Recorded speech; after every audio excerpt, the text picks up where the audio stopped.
Pessoal, hoje nós vamos entrar no capítulo 3 do livro Conflitos Existenciais, da Joana de Ângeles, que vai falar sobre a raiva. Raiva e primarismo, raiva e transtorno emocional e terapia para a raiva.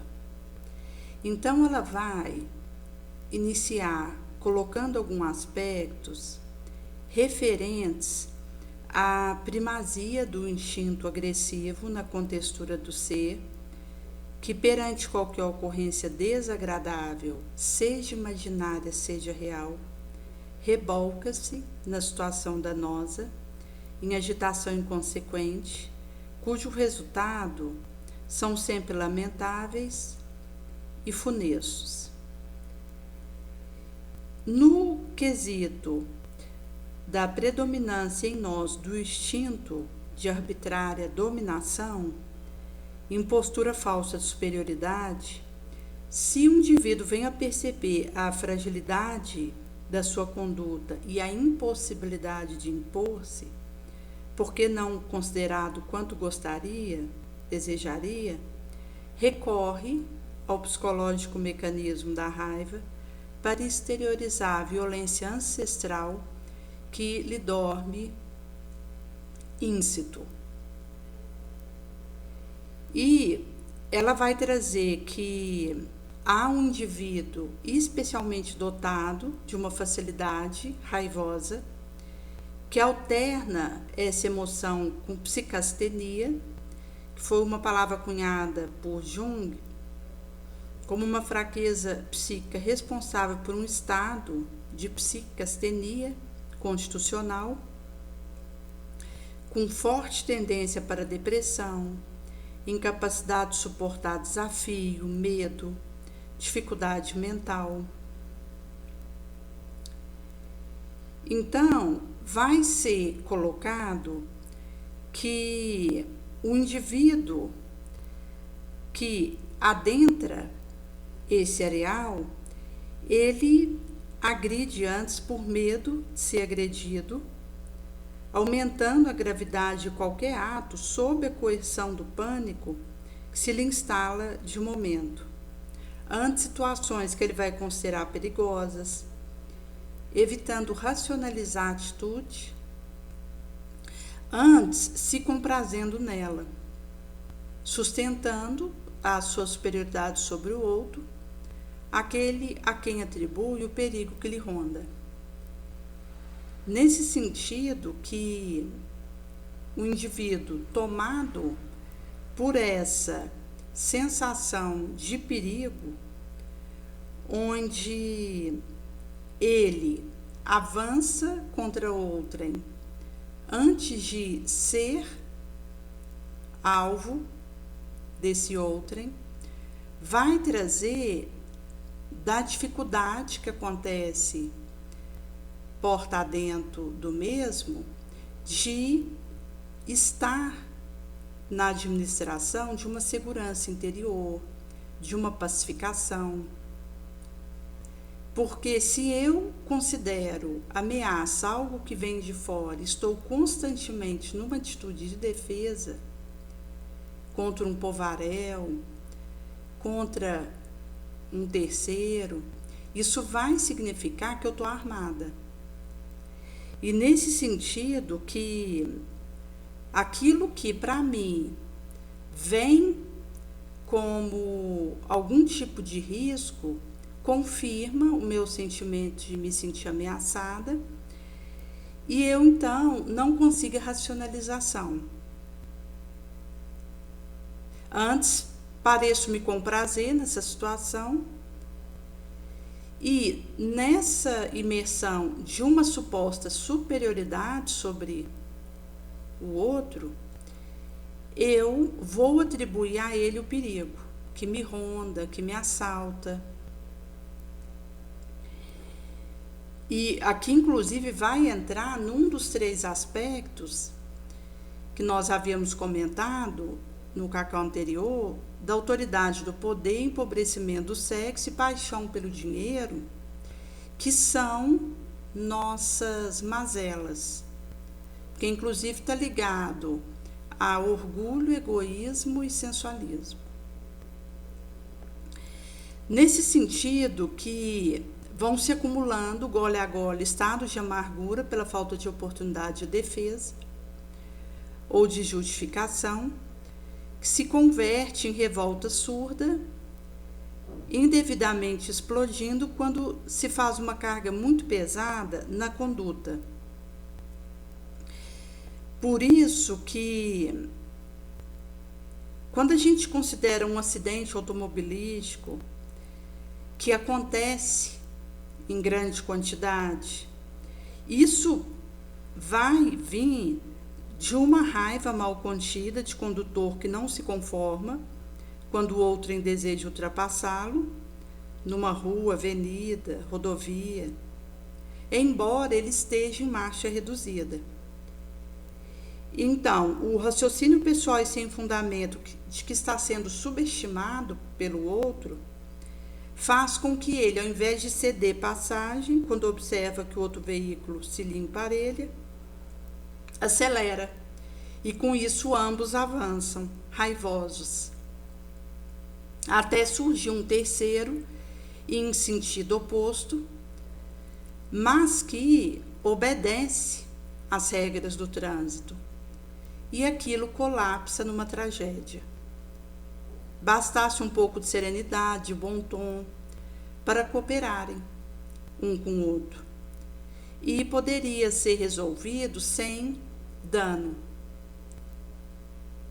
Então, quando a gente considera, seja na política, nos esportes, na arte, na religião, o indivíduo não admite a vitória do outro, porque ele está aficionado em se considerar o que se resguarda desde que mantenha o seu poder, a subalternidade do outro, de alguma forma, e seja acompanhado ou participando de algum movimento em que ele esteja com o povoléu, ele vai considerar o competidor como adversário, por isso ele não admite a vitória do outro. Caso alguém venha vencer que não seja ele, vai se enraivecer, dando espaço a situações graves, só e redundando em crimes absurdos. É nesse sentido que nós poderíamos analisar tranquilamente o fenômeno, mas se eu estiver sob o guante da raiva, a tirania do meu ego me exalta e o instinto de predominância do mais forte ressuma, e eu vou acreditar que estou sendo diminuída, criticada, e passo a me defender antes da acusação, a reagir antes de ouvir, partindo para uma desnecessária agressão de que sempre me arrependo no subsequente.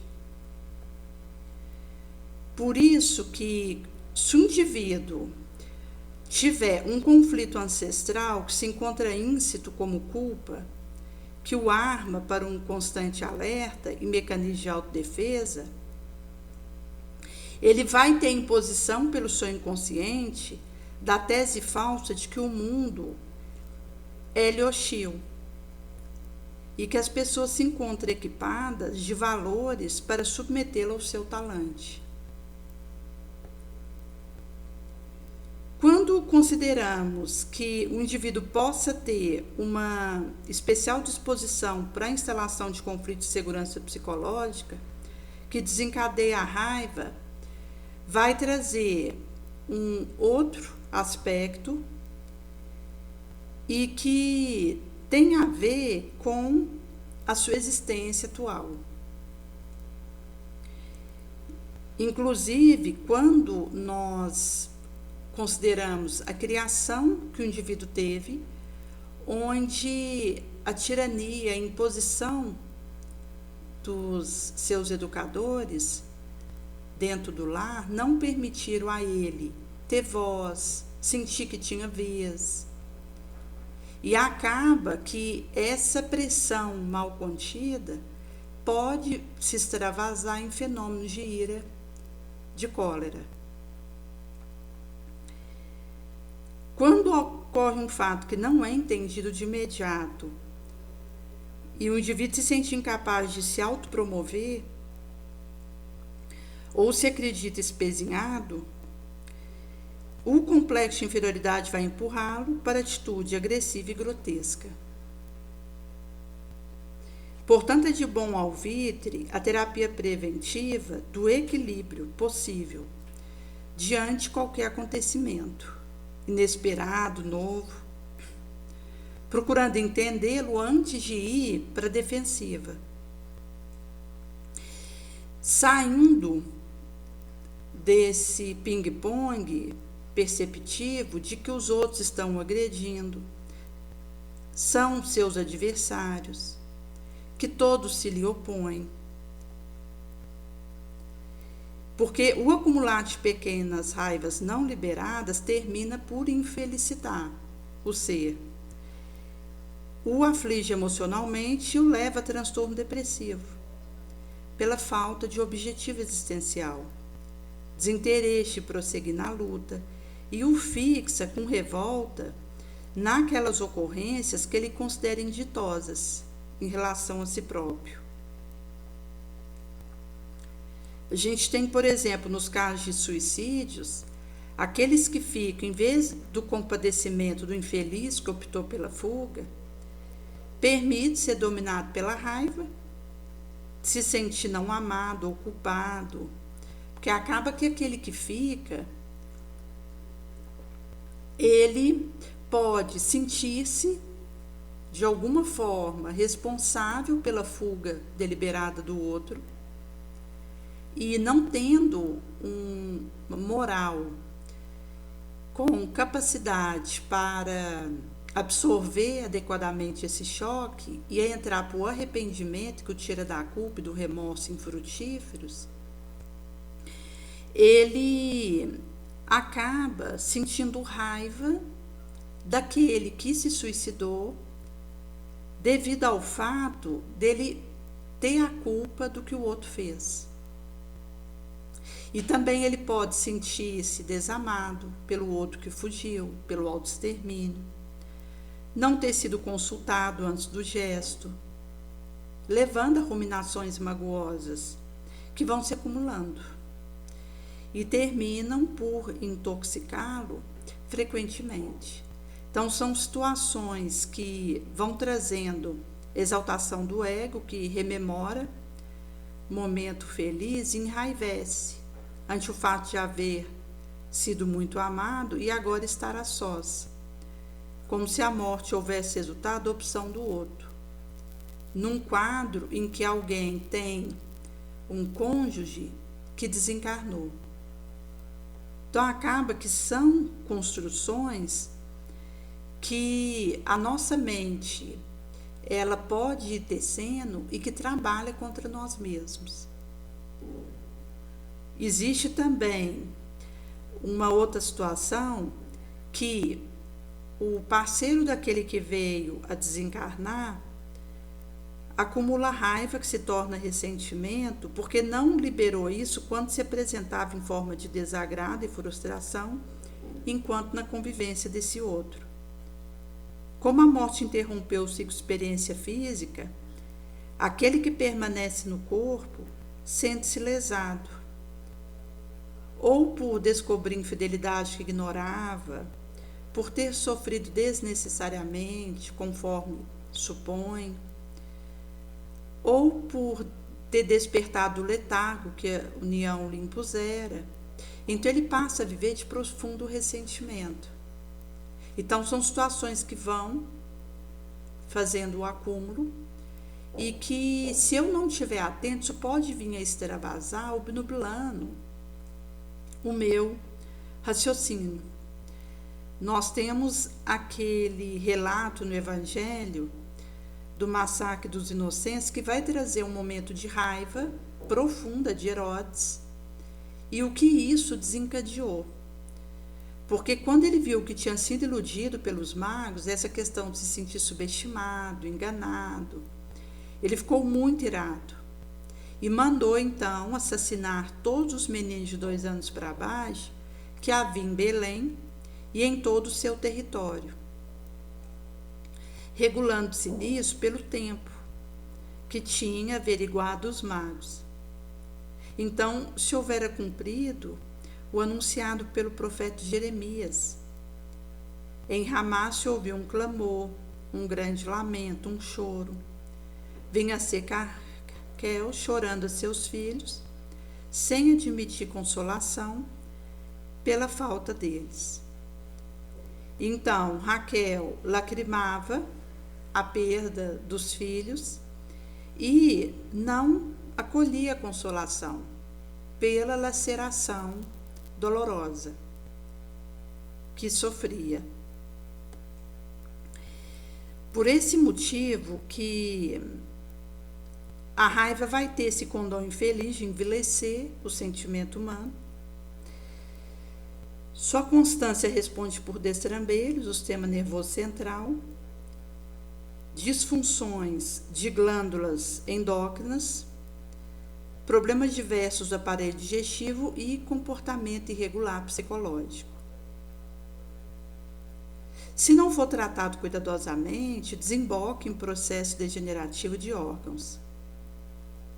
Mormente, o órgão de choque, que começa a ser o adoecido e vai sendo subsequenciado.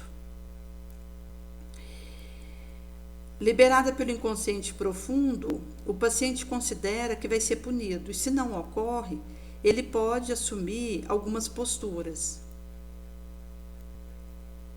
Nesse sentido que a culpa inconsciente ela vai dominar muitos encarnados. O indivíduo ele pode se autopunir quando se nega a alegria de viver, foge de recurso que poderia felicitá-lo, impede-se relacionamento afável por acreditar não merecer. Arma-se de agressividade para evitar aproximação ou para considerar-se vítima contínua de maléficos artifícios da humanidade, conforme justifica-se. Porque então ele tem essa posição do vitimismo que vai ser a justificativa dele para a sua armação constante, onde ele se antecipa numa atitude agressiva e que é ofensiva. Enquanto o self não seja conscientizado da necessidade de se autoconhecer, mediante o qual é possível identificar a culpa nos seus arcanos e propor-se autorrespeito, autoconsideração, autoestima, a raiva vicejará cruel, disfarçada de ciúme, que tem a ver com autodesvalorização, insegurança, de infelicidade, ligado ao complexo de inferioridade, mesquinhez do caráter, inveja, autopunição, tormento masoquista. E aqui a gente tem o aspecto do complexo de inferioridade per si, que vai ensejar que a raiva seja a constante companheira do comportamento arbitrário. Então a gente vai ter invasão do sistema emocional por tensões desnecessárias que acaba criando conflitos injustificáveis, problemas que poderiam ser evitados, e isso vai gerando desgaste improcedente, via do qual mais facilmente se instala distúrbio de comportamento, como fenômeno catártico que não pode mais ser postergado. Então, a raiva ela é um sentimento de desajuste de emotividade que merece uma vigilância contínua para não se transformar numa segunda natureza do ser. Na raiz psicológica, vai ter um medo inconsciente que o desencadeia, levando o indivíduo a atacar-se, agredido, o tornando descompensado na emoção e violento.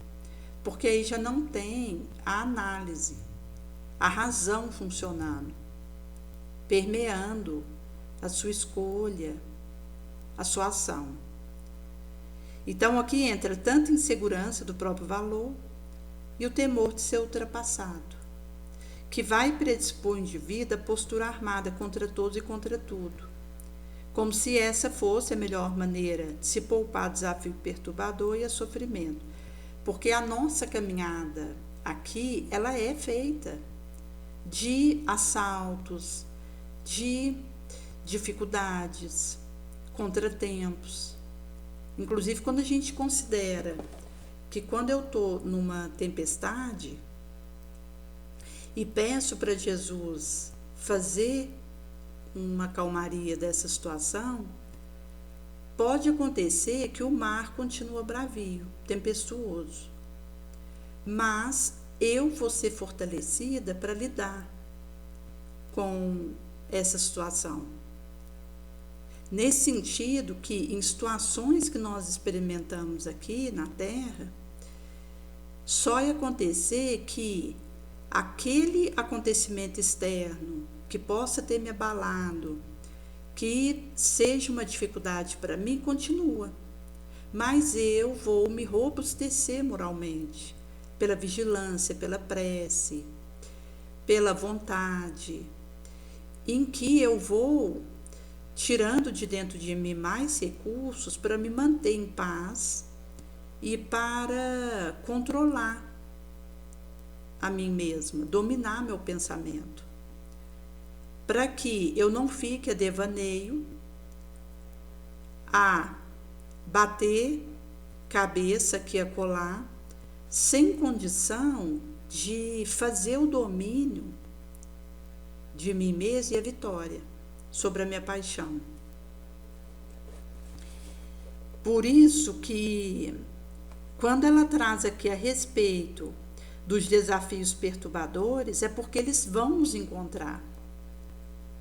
Enquanto nós estamos caminhando como romadeiros terráqueos, os desafios perturbadores, desafiadores, aferitórios nos alcançam e vão nos tirar do nosso lugar comum, da nossa menos-valia, para que nós desenvolvamos recursos sábios de resolver dentro da nossa possibilidade. E é nesse sentido que, se eu fico insegura a respeito de mim mesma, eu não confio em mim, tenho medo de ser ultrapassado, encaro o outro como um adversário gratuitamente, como um competidor, como um inimigo. São essas gratuidades nefandas, malévolas. Eu vou ficar armada contra o que tiver ao meu redor. Aí um cachorrinho é o suficiente para eu me sentir ameaçada, constringida, prejudicada. É nesse sentido que, se um indivíduo acredita que essa postura de ficar se fechando, se embolhando para não sofrer com o que vem de fora, é o caminho que ele deve seguir, na verdade ele está perdendo tempo, porque ele vai continuar sendo encontrado pelos desafios aferitórios, muitas vezes perturbadores, e vai prosseguir tendo situações dolorosas, que caberá a ele tornar isso mais suave ou permitir a instalação de um sofrimento por tempo indeterminado. Por isso que os instintos primários que predominam em nós, orientando as decisões, já indica que eu inverti os pés pelas mãos. Porque quem deveria controlar meu instinto primário, meus impulsos, é a minha razão. Porque é esta que discerne qual a melhor postura a assumir. Nesse sentido que ela vai trazer um pouco da terapia para a raiva, que sempre que o indivíduo ele se perceber invadido por desequilíbrios nessa natureza, reserve-se a coragem de adiar a decisão, de recuar ao invés de discutir em nome de autodefesa, evitar responder para esclarecer, porquanto, invariavelmente, esse ego ferido vai precipitá-lo em postura inadequada, do qual se arrependerá mais tarde ou a queima-roupa, de imediato. Então, a pessoa percebe que alguma situação despertou nela uma ira. É o momento de contar até 10, respirar fundo, rezar um Pai Nosso, procurar se conectar com a fonte criadora, com o divino. E, nesse momento, se houver algum tipo de requisição na minha direção para decidir algo, discutir em nome de autodefesa, responder esclarecendo, eu preciso ter coragem de adiar. Porque do momento que o meu ego está ferido e está embaçado pela raiva, e que é como aquela panela de pressão que está prestes a explodir, se eu não recuar, eu vou acabar sendo precipitada numa inadequada postura de que me arrependerei, inelutavelmente, seja no mesmo momento ou a posteriori. Então, quando a gente silencia diante da circunstância perturbadora, a gente bloqueia a invasão de petardo mental desferido pelo opositor. Então, é esse silêncio proativo, que não significa passividade, de ser esmagada por aquele petardo malévolo, mas é aquele recuo que silencia, onde eu não vou permitir que me invada os desferidos petardos mentais vindos do opositor, e isso é um recurso imprescindível para evitar meu tombo na irritação e nos seus danos consequentes. Nesse sentido, que o indivíduo precisa cultivar o hábito de se considerar uma pessoa portadora de virtude, mas também de deficiência plausível de corrigenda. Porque nós, aqui na Terra, estamos sujeitos a variações de comportamento, de humor, estamos suscetíveis a contrariedades, distonias. E isso vai nos predispor vigilância. Até porque, enquanto viajores terrícolas, a gente vai cair. Mas se eu consigo levantar e prosseguir a minha marcha, continuando a dar o meu melhor, eu vou resolvendo muito dessa queda em tempo real. Por isso que quando eu posso me perceber frágil, vulnerável, eu vou estar predisposta enraizando uma autovigilância. Se for divertido, eu posso ouvir com atenção, avaliar a proposta apresentada, mesmo que venha de maneira indelicada ou agressiva. Se for útil, eu incorporo como medida de sabedoria que me será valiosa. Se eu identificar subrepticiamente sentimento negativo por parte de outrem, eu não atribuo a isso qualquer significado ou valor. Então, é essa predisposição até para acolher os avisos, as críticas, os alertas.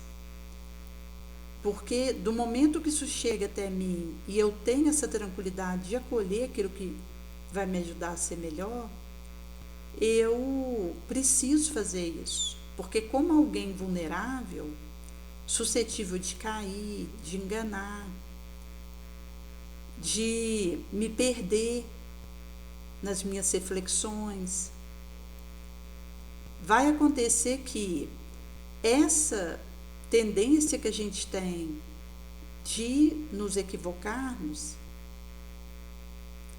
e também de levarmos outrem a um equívoco, significa que as críticas e os alertas, eles precisam encontrar um campo dentro de mim para refletir e ficar com o que convém. Porque tudo nos é permitido, mas nem tudo nos convém. Mas do momento que eu posso ouvir e depois analisar, eu vou fazer essa pinça do que convém. Inclusive, considerando que nós aqui estamos na busca desse autoconhecimento, de identificarmos a nossa falha, aquilo que em nós precisará ser conduzido para consertar. Nesse sentido que o aspecto dos alertas que chegam até nós vai significar uma característica do seguidor fiel de Jesus.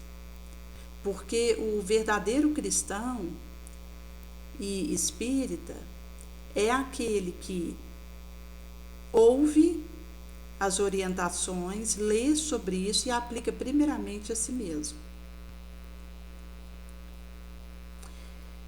Nesse sentido que o exercício da paciência vai nos auxiliar a aceitar a nossa vulnerabilidade e não vai ampliar a irrupção da raiva quando ocorrer.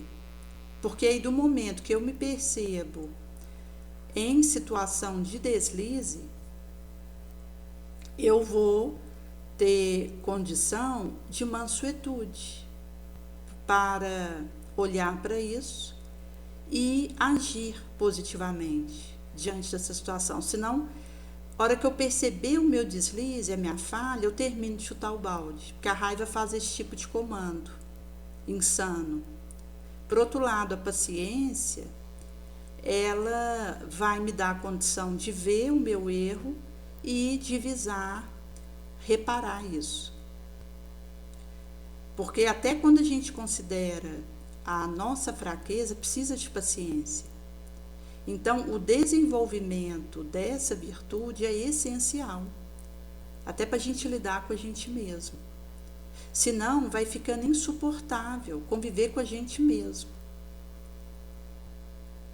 É nesse sentido que, do momento que o indivíduo ele vai fazendo esses forjamentos dentro de si, ele vai tendo mansuetude, tranquilidade, paz, para poder olhar para si mesmo e para fora de si.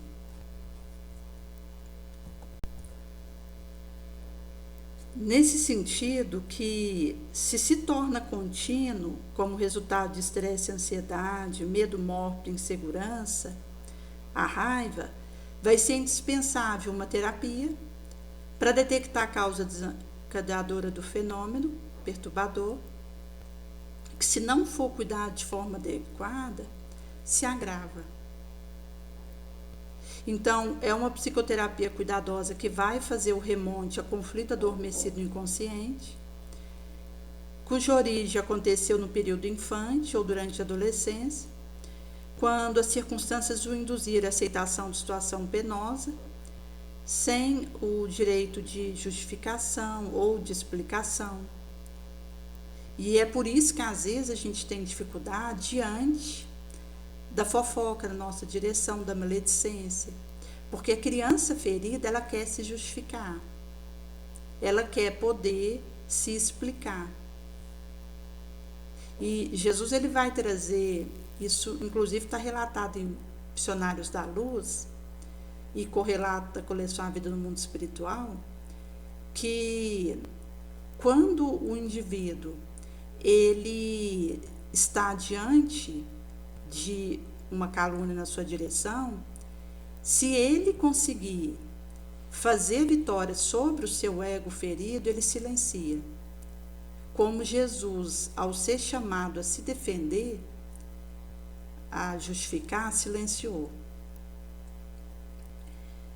Mostrando para nós que, diante de uma situação que me convida a defender minha imagem, fazer com que eu limpe a minha situação, e que tem inclusive o móvel de trazer o meu nome com dignidade e receber aplauso, está ligado à justificativa.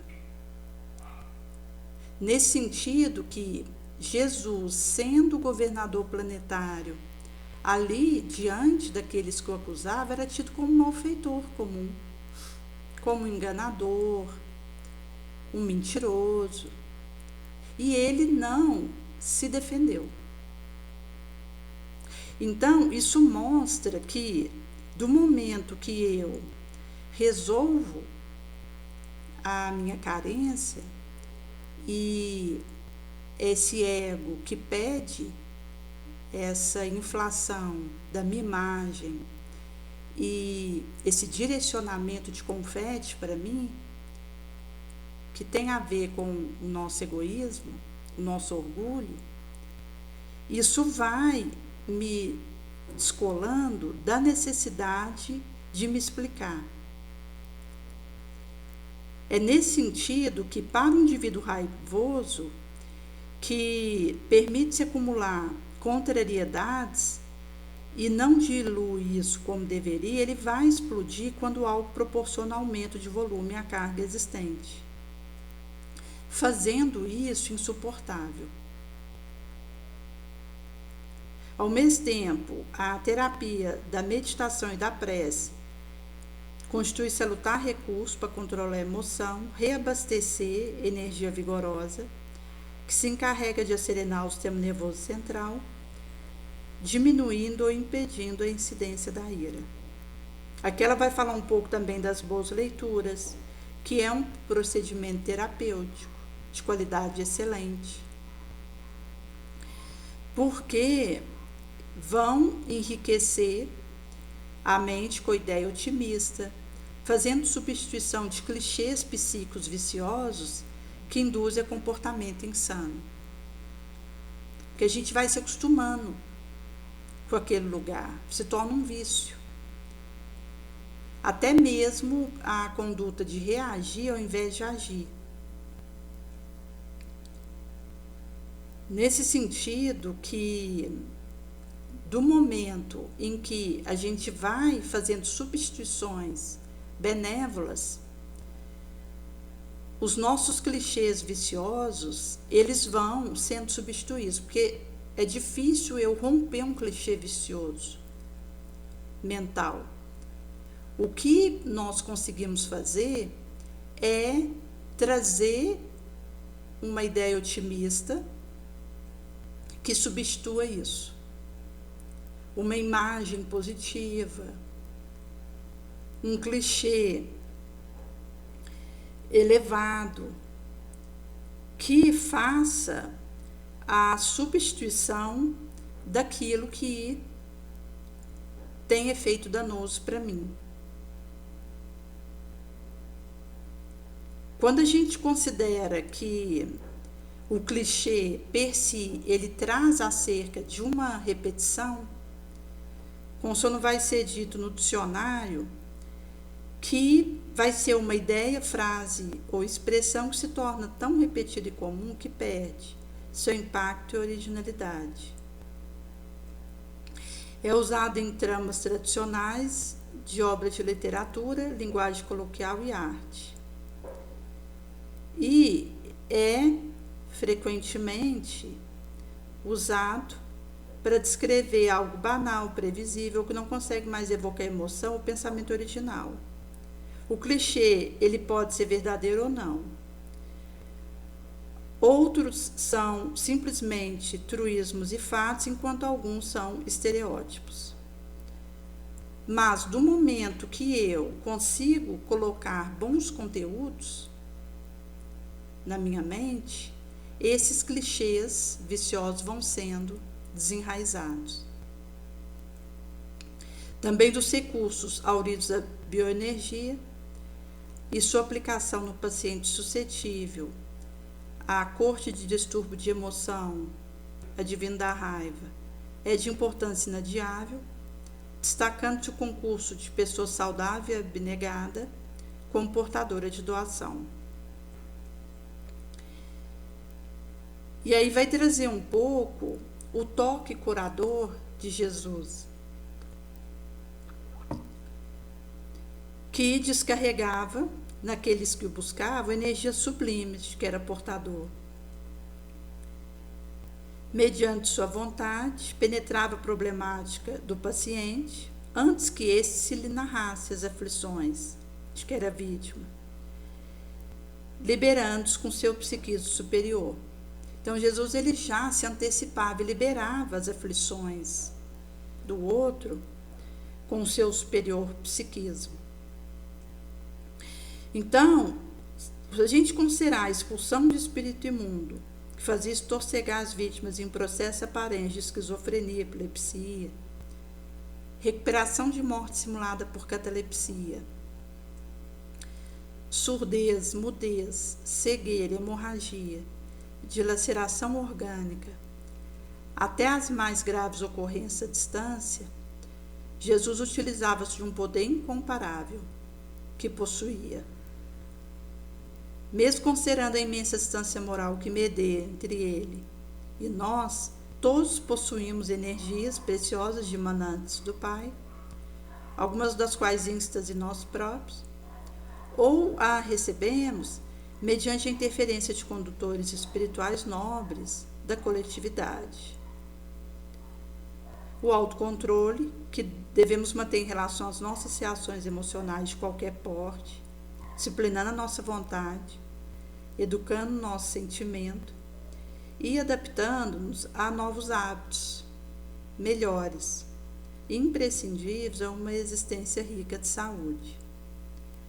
Então, ela vai trazer um pouco o aspecto do autocomando e desse desenvolvimento porta dentro da alma.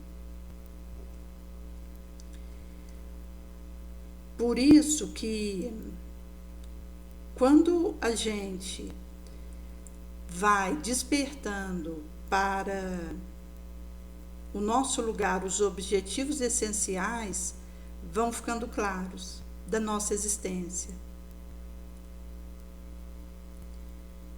Isso vai trazer que, ao prosperarmos moralmente, significa que precariedade, adversidade e a falta fizeram parte do nosso caminho, mas enquanto auxiliadores. E o desiderato de podermos chegar aqui realizados nos tira da condição de vítima por termos optado por nos curar, ao invés de ter razão. Prosperar é desistir de ter uma infância justiçada. Do momento que vejo o ambiente adverso como condição de crescimento, vai significar que as dificuldades que eu tenha vivido, seja com a minha família, no ambiente de trabalho, me ajudaram a me curar e resolver as questões dentro de mim. É por esse motivo que, quando nós saímos do nosso lugar na relação com alguém numa existência transata, na existência atual, mesmo estando em uma posição familiar diferente com essa pessoa, eu posso repetir a performance pregressa, ou mesmo que não seja uma repetição da performance transata, sair do meu lugar de novo.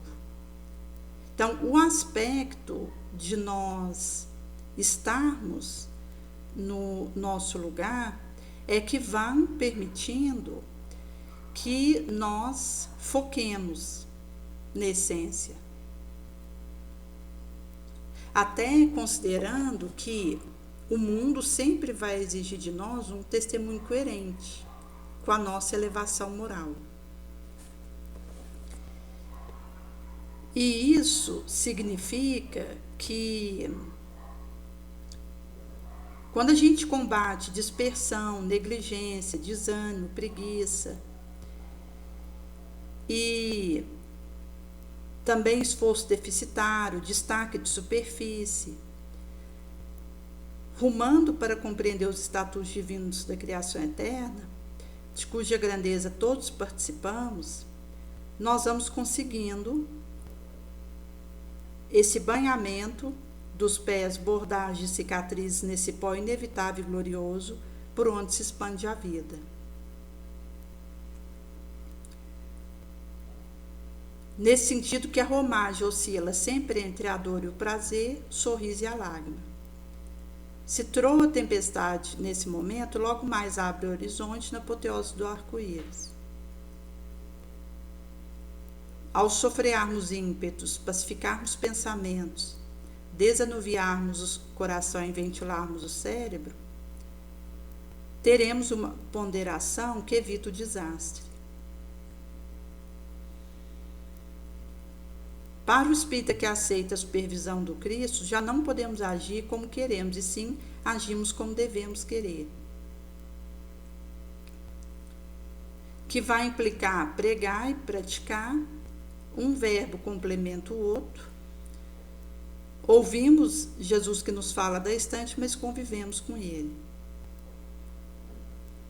Nesse sentido que, se a gente pegar uma definição para a raiva, vai ser de um sentimento que exterioriza toda vez que o ego se sente ferido, liberando esse adversário abominável que destrói a paz do indivíduo. Inesperadamente instala-se a queima-roupa, em face de qualquer conflito expresso ou oculto, desfere violento golpe de injúria, de agressividade.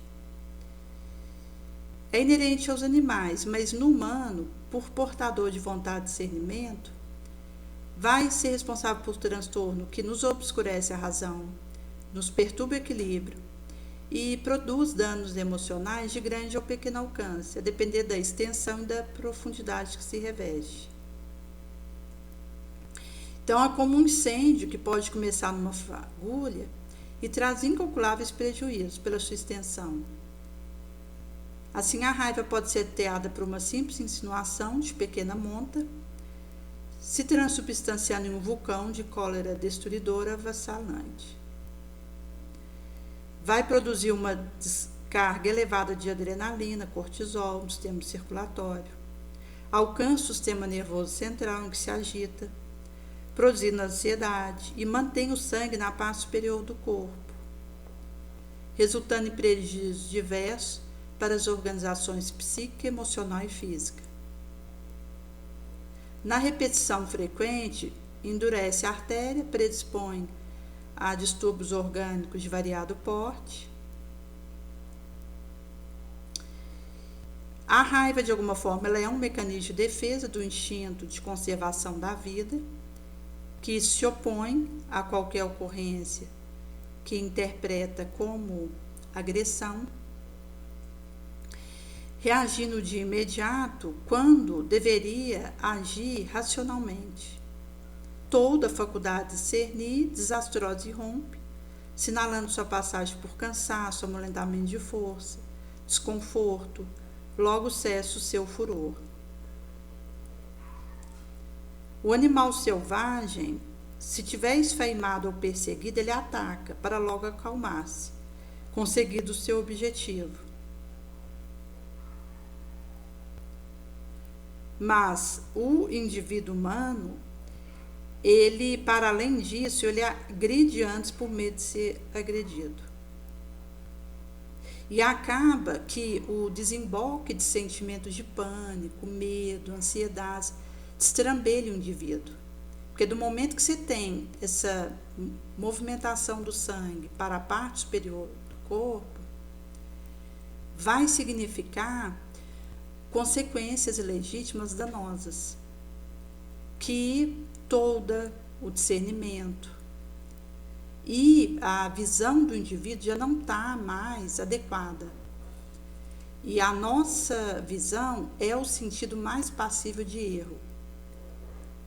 Em sendo assim, às vezes um sentimento que me toma de uma ira, de um ciúme, de uma mágoa, isso faz uma obnubilação da minha percepção e me faz entrar numa psicosfera mentirosa, porque eu já não vejo cônsono à realidade.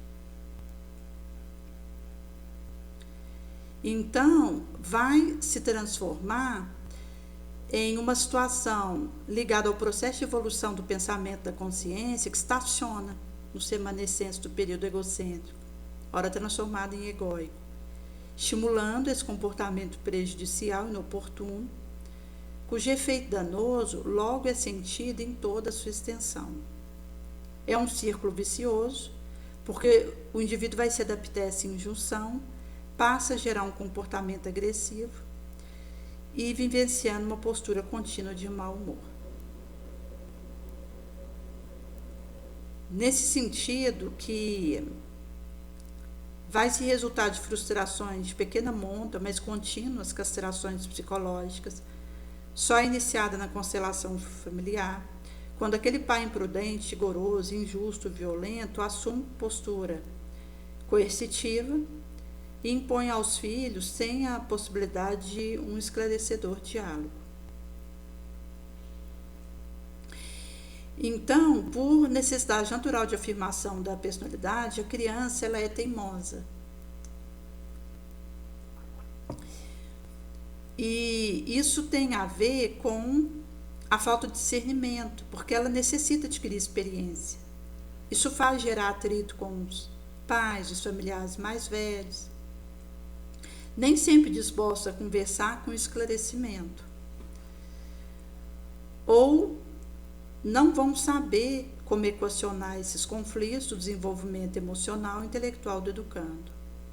Vão exigir respeito, silêncio, não permite discussão franca e adequada para os esclarecimentos infantes necessários, para que aquela criança entenda as situações existenciais, injuntivas e possibilidades de ação, no que seria ou não concernente a cada qual cumprir.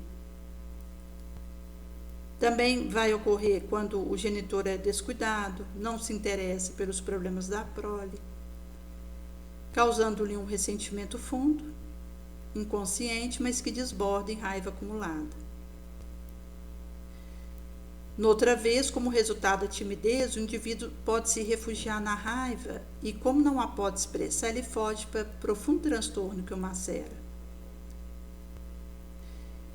Como não conhece as próprias debilidades emocionais, não dispõe de equilíbrio para enfrentamentos, discussões, competições, facilmente derrapando no comportamento infeliz, raivoso. E aqui ela vai trazer um pouco acerca de situações familiares onde está presente a raiva em domésticos debates, quando os parceiros não admitem a admoestação ou convite à reflexão, por atitude incompatível com a própria afetividade, ou decorrente de situação que surge, necessária para esclarecimento, que faculte melhorar a conduta. Em vez de uma análise tranquila do fenômeno, a tirania do ego exalta-o, e o instinto de predominância do mais forte ressuma, o indivíduo acredita-se diminuído, criticado, e passa a reagir antes de ouvir, a se defender antes da acusação. E é nesse sentido que vão se perpetrando ações nefandas que o indivíduo depois vai precisar consertar. Porque aqueles instantes em que eu deixo a raiva tomar conta de mim, eu vou fazer estragos. E do momento que passa, aquilo vai ressumar na minha direção. É como a gente tem na situação do alcoolismo, que o indivíduo, sob a ação do álcool, ele faz coisas que depois ele tem que consertar. Só ia acontecer dele não lembrar o que ele fez sob o efeito do álcool, e aquilo passando, de alguma forma chega para ele, as coisas que ele fez, ou alguém comenta, ou algum estrago que ele é responsabilizado para consertar aquilo, ou uma reclamação de um filho, aquilo vai chegar para o indivíduo. E isso vale também para a raiva. Do momento que eu me permito essa insanidade, eu vou ter ações que depois vão bater na minha porta. Mesmo que aquele que foi alvo da minha raiva me perdoe. Mas a minha ação petardante, ela vai cair sobre a minha responsabilidade. Eu vou ter que resolver isso perante a minha consciência, perante a lei de causa e efeito. Porque aqui não é com o outro, mesmo que alguém seja a vítima da minha insânia. Inclusive, quando a gente considera que o indivíduo que é agredido por mim, ele me perdoando, ele é liberado. Ele rompe as algemas e não precisa mais se haver comigo. Mas eu, no erro que eu perpetrei, vou ser convocada pelas indefectíveis leis morais de causa e efeito a resolver.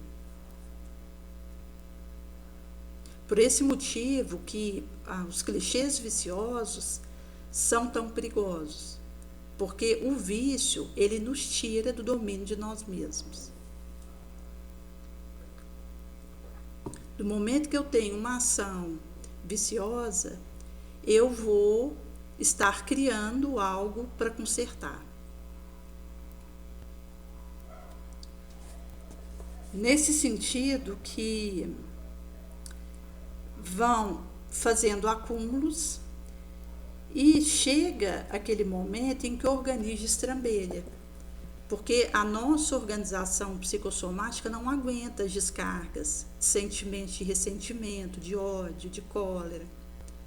Os implementos sutis, cardiovasculares, digestivos, nervosos, endócrinos, eles são colapsados por essas descargas malsãs. Aí chega um momento que, a começar pelo órgão de choque, começa a destrambelhar e que vão redundar nos adoecimentos de todo porte, que vai ter conexão com o mapa kármico do indivíduo. Porque se eu, numa existência transata, usei a voz para enganar pessoas, nessa existência atual, a voz pode ser para mim meu órgão de choque. Na região das cordas vocais, e que permite, quando o ar passa, a produção do som. Em sendo assim, ao me demorar em clichês sombrios e viciosos, que tem a ver com o meu quadro de vulnerabilidade, eu vou ter impactação a partir do meu órgão de choque. Então, o indivíduo ele pode começar um comprometimento de calo na corda vocal, algum tipo de irritação insistente, e inclusive experimentando uma inviabilização na sua voz. É nesse sentido que, do momento que a gente vai dando espaço para os sentimentos inferiores, eles vão tendo sinergizações e realizando comprometimentos. Por isso que a Jona vai dizer desses desastres que vão acontecendo e vai traçar para nós que vai estar ligado ao nosso ego ferido. Daí que olhar para mim, me autoconhecer e poder lidar com aquilo que acontece vai me ajudar. E aqui entra o aspecto do auto-perdão. Até porque, do momento que eu saio do clichê do vitimismo e que vou me desconectando dessa necessidade, eu vou tomando a rédea para poder me dominar, que tem a ver com uma vontade forte, vigorosa, que alavanca meus implementos, para que eu possa ir descobrindo e criando forças para resistir à tentação. Até porque as situações elas vão ocorrer à guisa de teste. Então, se o indivíduo ele tem dificuldade de enfrentar uma parada no trânsito que congestiona, ele vai ser colocado numa avenida, numa marginal, com um trânsito congestionado, para que ele crie paciência. Em sendo assim, a área que é frágil para mim é aquela que eu sou tentada. Porque a tentação, ela vai vir sobre mim naquilo que é a minha fraqueza. Porque se não fosse difícil para mim aquilo, eu não seria tentada. Ou seria menos tentada. É como o ouvido. Eu só consigo ouvir som porque eu tenho uma circuitaria auditiva que é sensível à onda sonora. Se eu não tivesse o ouvido, a onda sonora poderia fazer a viagem pelo ar, mas eu não ouviria som. O que faz a onda sonora me sensibilizar é o ouvido que eu tenho. E que vai ter a produção do som subsequente no córtex respectivo no cérebro. Mas, quando a gente considera as nossas fraquezas, o processo é o mesmo. Eu só sou tentada por um congestionamento numa avenida porque eu já tenho a fraqueza da impaciência. Porque senão eu poderia estar no meio daquele congestionamento, eu aproveitava para ir lendo um livro enquanto eu estou parada ali no carro, ouvindo uma boa música. Mas, do momento que eu estou ali presa naquele trânsito, que aquilo me impacienta, me encoleriza, é uma tentação sobre a minha fraqueza da impaciência, e que se eu não vigio para vencer a minha sombra, eu fico encolerizada. E aí eu começo a queixar, xingar, buzinar, agredir quem está do lado. Porque chegado nesse ponto, eu já perdi o domínio sobre mim mesmo. Por isso que o aspecto da vitória sobre nós mesmos é que nos dá o condão para não sermos arrastados pela tentação, porque a tentação vai vir, a provocação, a perturbação, como a Jona traz aqui, os desafios, os acontecimentos perturbadores vão chegar. E conforme for minha vulnerabilidade, o meu quadro kármico, meu órgão de choque, a minha predisposição moral, aquilo vai ter um efeito mais perigoso sobre mim ou menos ameaçador. Do momento que eu tomo a rédea, eu coloco essa chave na minha mão. Nesse sentido que, mesmo que venha uma provocação de alguém gritando comigo, eu consigo silêncio, consigo rezar pelo outro, consigo me proteger dos petardos que estão sendo lançados na minha direção. Como num episódio em que um rapaz, ele estava dentro da casa e ele tinha agredido uma mulher. Eles parecem ser um casal. No momento eu não tive essa informação, mas parece que era marido e mulher, tinha uma filha pequena, e os vizinhos chamaram a polícia porque ela tinha sido agredida e estavam aguardando a viatura policial chegar. E aí, no momento ali que eu cheguei próximo, que eu ia conversar com a moça que estava na casa em frente, e ao falar com eles, o rapaz comentou que o momento estava tenso, porque eles estavam aguardando uma proteção, porque o homem tinha agredido alguém lá dentro. Quando esse rapaz que agrediu essa mulher sai desse estabelecimento, o rapaz que estava lá de fora começa a discutir com ele. E eles estavam com o ânimo exaltado, porque tanto o rapaz que tinha agredido alguém lá dentro da casa estava com raiva, quanto o rapaz que viu ele agredindo alguém lá dentro ficou com raiva. Então encontrou duas raivas.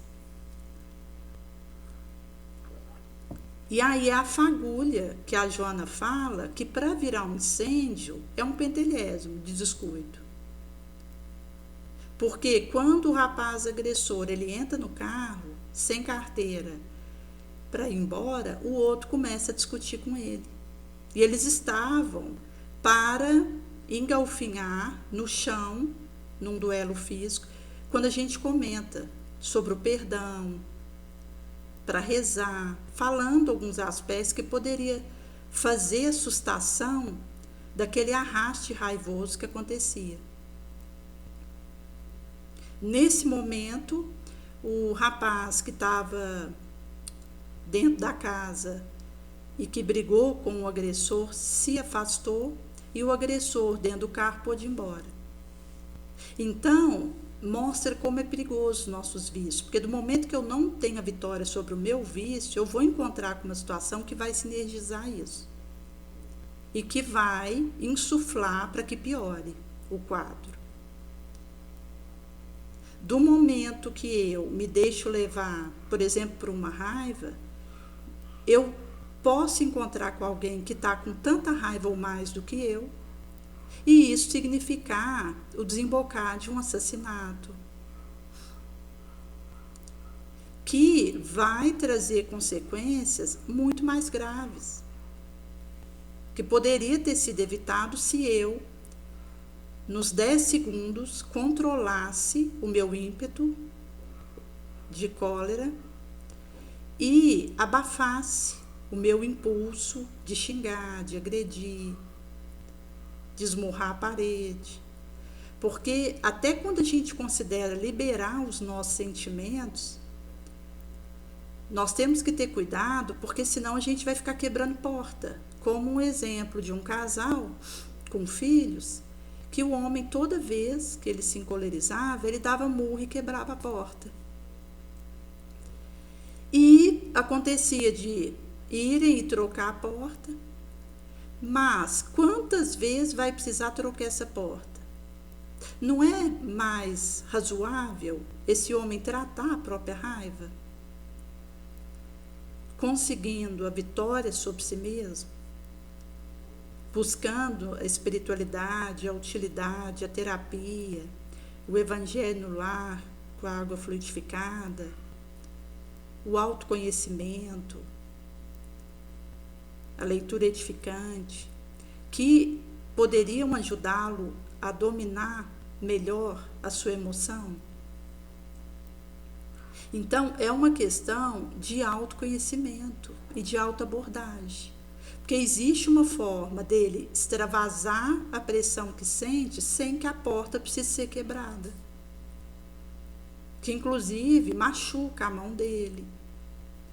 Então mostra que não está acontecendo um trabalho de encontrar perspectivas saudáveis para se autoabordar. Porque do momento que eu me autoconheço e vou me autodescobrindo, eu vou identificando o que pode ser feito, como melhor atender a minha necessidade, como me autocurar,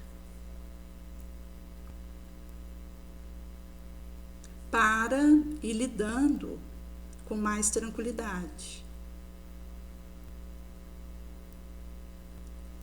E isso tem a ver com esse processo que a Jona traz de buscar a terapia para nós, visto que existe um elenco de possibilidades à nossa disposição.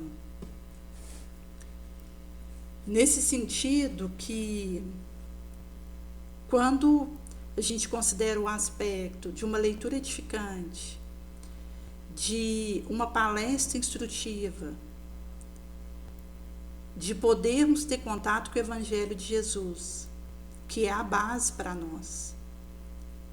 Ler o Evangelho, estudar o Evangelho, que é onde está a moral do Cristo, que vai nos permitindo encontrar conosco mesmo de forma amorosa, compassiva, para que a gente vá fazendo esse caminho de autorrecuperação.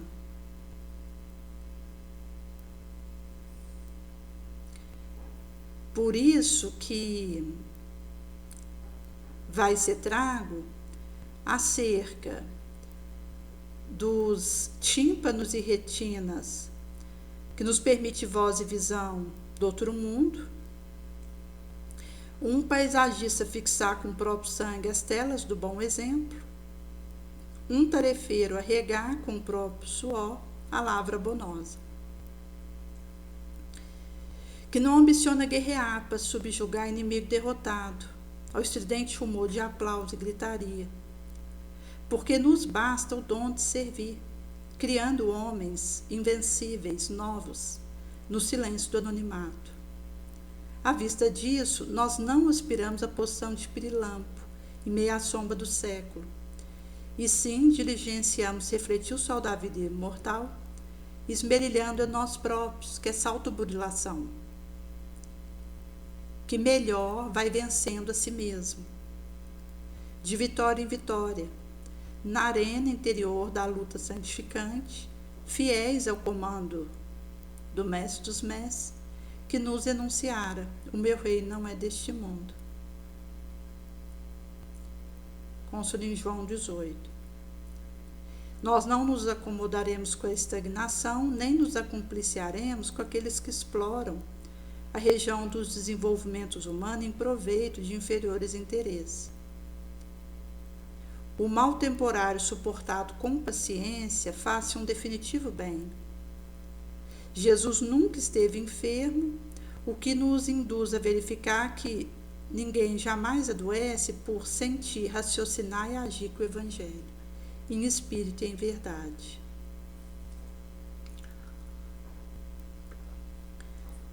Agir no bem e ecoará do nosso exemplo a ampliação do verbo da generosidade e o som dos passos firmes, ao coro bendito do labor.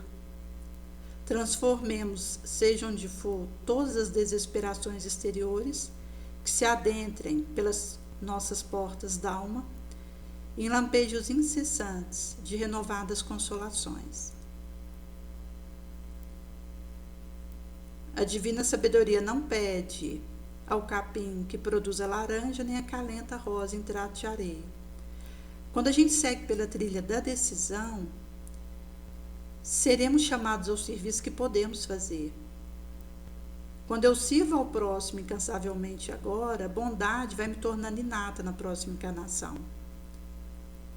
Estudar, exercer as obrigações de caráter espírita é construir para sempre, armazenar para o porvir, libertando-nos de instintos, inferiores paixões, rasgamos e ampliamos horizontes, perspectivas que enriquecem as ideias inatas, destinadas a desdobrarem quais roteiros de luz, na época da meninice, na puberdade, nas existências por vindouras. Onde a gente vai, então, rompendo com a atmosfera das expectativas inúteis, nas horas esvoaçantes e perdidas.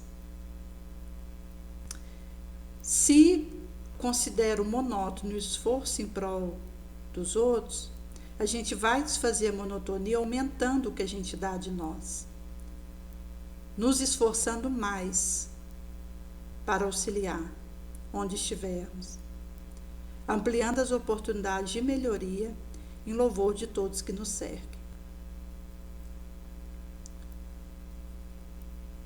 Por isso que vai ser trago acerca desse reencontro conosco mesmo, na íntima superação do desencanto e do desespero. A gente vai recebendo o alívio prometido por Jesus, quando eu me rendo racionalmente à paciência e ergo bem dentro de mim. Vamos encontrar a paz que supunhamos fora de nós, confiança momentaneamente eclipsada, alegria que nos desabituáramos, o anseio de viver que reabraçamos, exultante e regozijo.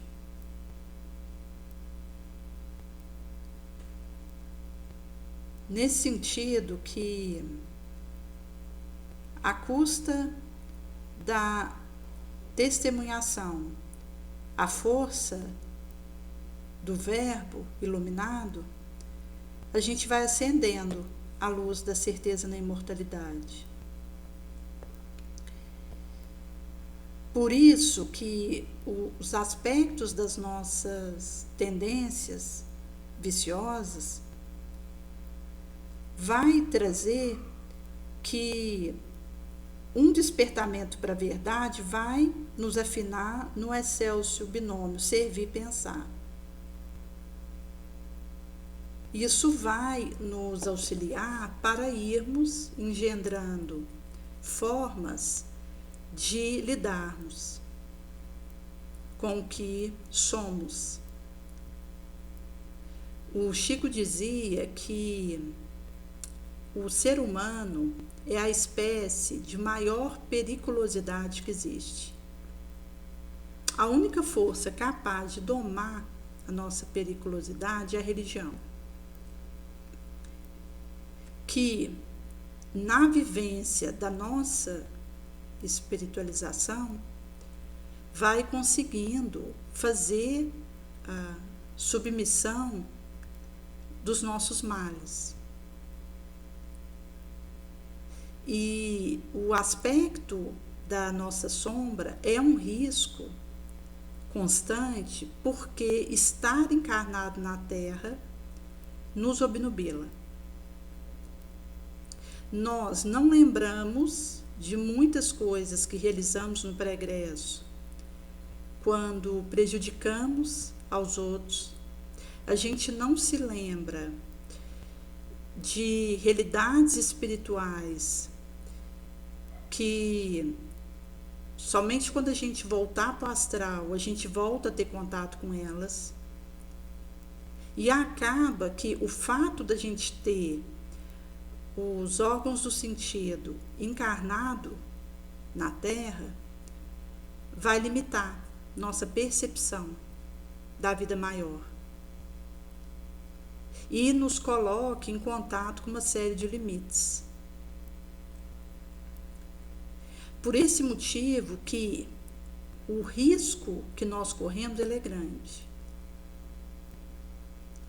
Por isso que, em meio às nossas tendências de sarcasmo, de prejudicar a nossos sentimentos ligados ao orgulho, ao nosso ego, ao sensualismo, tudo isso são aspectos que estão em nós e que vai pedir uma vigilância constante. Até porque somente o trabalho sentido e vivido no bem nos dá a condição de sintonizar com o bem.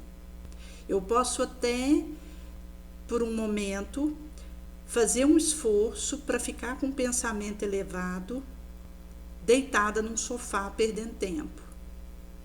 Mas eu só vou conseguir sustentar esse alinhamento com Deus se eu me movimentar num serviço positivo. Porque o nosso estágio evolutivo, ele necessita do labor. Se eu apenas fico desejando o pensamento bom, o sentimento elevado, a palavra nobre, sem arregaçar as mangas e pôr a mão na massa, numa atividade que leve consolo para o meu entorno, eu não consigo sustentar esse lugar. Por esse motivo que nós viemos para a Terra para pedir trabalho. Nós encarnamos aqui para implorar para Jesus serviço. Do momento que eu faço esse comprometimento com a lavoura do bem, eu vou conseguindo sustentar as vitórias sobre mim mesma. E é curioso porque quando nós estamos, por exemplo, na casa espírita, acontece de chegar alguém que está desejoso de militar ali e que não tem um trabalho voluntário em que ele possa se engajar. Em sendo assim, alguém que esteja ali convivendo com essa pessoa, vamos indicar um serviço voluntário para ela, orientar ela a encontrar atividade útil com qual ela se identifica. Porque esse é o único caminho para nós. Hoje, se a gente colocar na internet acerca de trabalhos voluntários, a gente vai encontrar opção para todos os dons, talentos e habilidades. Então, a pessoa, ao encontrar a área que ela identifica, isso vai fazer um bem enorme para o indivíduo. Mais do que para aquele a quem a gente ajuda.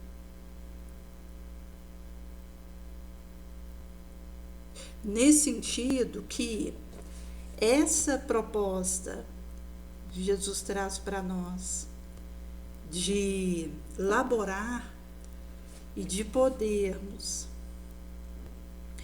doar a nossa vida pela causa do bem, é que vai nos dando recursos para vencermos nossa sombra, para substituirmos nossos clichês malévolos, viciosos, para fermentarmos pensamentos melhores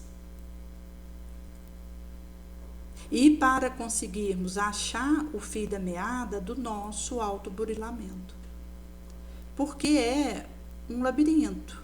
É um quebra-cabeça que acontece conosco. E eu vou encontrando peça, e vou fazendo a ligação disso para divisar. Até porque nós precisaremos atualizar a nossa situação e fazermos uma análise honesta de para onde estamos indo.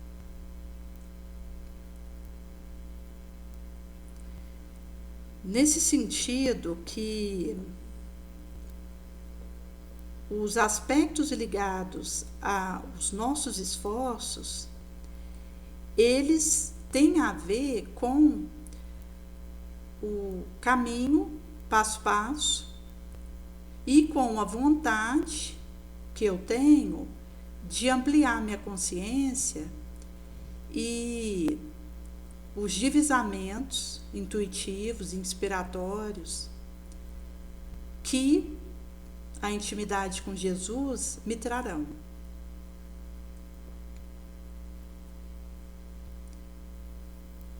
É nesse sentido que, quando a gente considera expulsar, por exemplo, um espírito enfermo que nos assedia, analisaremos, acima de tudo, a conquista da nossa própria tranquilidade com a melhoria de todos eles. Porque aí eu deixo de optar por expulsar alguém e vou querer levar para ela o penso, a solução. Conservando o ânimo forte, coração resignado, porque Jesus ele testemunha na realidade imperecedora há quase 2000 anos, que considerando quando esse livro foi escrito, Ceareiros de Volta, então agora há 2025 anos, e ainda agora, retornando-nos ao convívio, através dos arautos do além, não se propõe a forjar mediocridade nas almas, e sim criar sentimentos nobilitantes e marcessíveis. Fazer a rebelação ostensiva ou velada contra as aflições é lugar comum de toda existência, de toda época. A palavra nova, para ser aplicada com humildade, é resignação ante a justiça da lei. Se eu fujo da hora difícil, eu entro pela ilusória ânsia da maioria, mas se eu enfrento com serenidade quem lhe reconhece a função e ensancha, eu faço essa diferença dentro de mim. Por isso que, quando a gente cultiva a conformação sem abraçar a passividade tímida e preguiçosa, antes exercendo acatamento silencioso e operante, quem sente, raciocina com a diretriz sábia da vida, por reconhecer na sujeição espontânea ao dever o caminho mais curto para a vitória, para a luz imortal. Aproveitando o instante sublime de maturidade, em que a providência nos encontra com força suficiente para o resgate do próprio débito, e sofremos, agradecendo a ensancha de reabilitação e triunfo. Nenhuma dor surge por acaso. À frente dos trânsitos a nos atingir, a consultiva submissão é a única medida capaz de sustar os prejuízos das atitudes protelatórias. Toda prova nos alimpa, aperfeiçoa, cujo é uma honra conferida pelos poderes maiores, que em nolo enviando nos consideram dignos de vencer hoje, em nós próprios, a sombra do mal em que faléramos ontem. Por isso que vai ser trago para nós que a oportunidade que nós estamos tendo é única. Vez que estamos lúcidos na carne, e isso significa que homem algum fará contrabando de bens terrenos para o mundo espiritual. De modo símile, espírito algum atinge a esfera superior em regime de clandestinidade. Ao policiarmos os nossos próprios pensamentos para que a nossa vida se renove conosco. Pensamento é o seletor do trabalho, divisor de responsabilidade de cada qual. Toda transubstanciação há de partir dele. sem o que insustentabiliza o serviço elevatório. Certifiquemos de que nossos pensamentos não vagueiem sem direção, nem vadam espaços sozinhos. Quando pensamos, de pronto nos ligamos a outras mentes que vibram em sintonia conosco, seja no pior ou no melhor da existência, no desalento ou na esperança, na alegria ou na dor. Do ponto de vista mental, ninguém trairá a própria realidade, somos o que na verdade somos, cada um herdeiro de si mesmo. Em sendo assim, os homens são cercados por entidades de diferente natureza, por tipo diferente de matéria na qual se evidenciam, respirando em contenda acirrada a respeito de todos e de tudo. Para desarmarmos nossos infelizes pensamentos, suscetíveis de nos alcançar, nos petardos psíquicos, a força superior a maior é a da brandura da humildade, nascida nas fontes da boa intenção. Seja na extensão da fraternidade sem mescla, seja no exercício do dever edificante que nos compete. Por isso que é produzido o grande milagre da reunião de todos os interesses materiais e espirituais dos indivíduos pela aplicação dessa máxima. Amai bastante a fim de sermos amados, onde, pelo absoluto desinteresse moral material, seguiremos leais após o Cristo.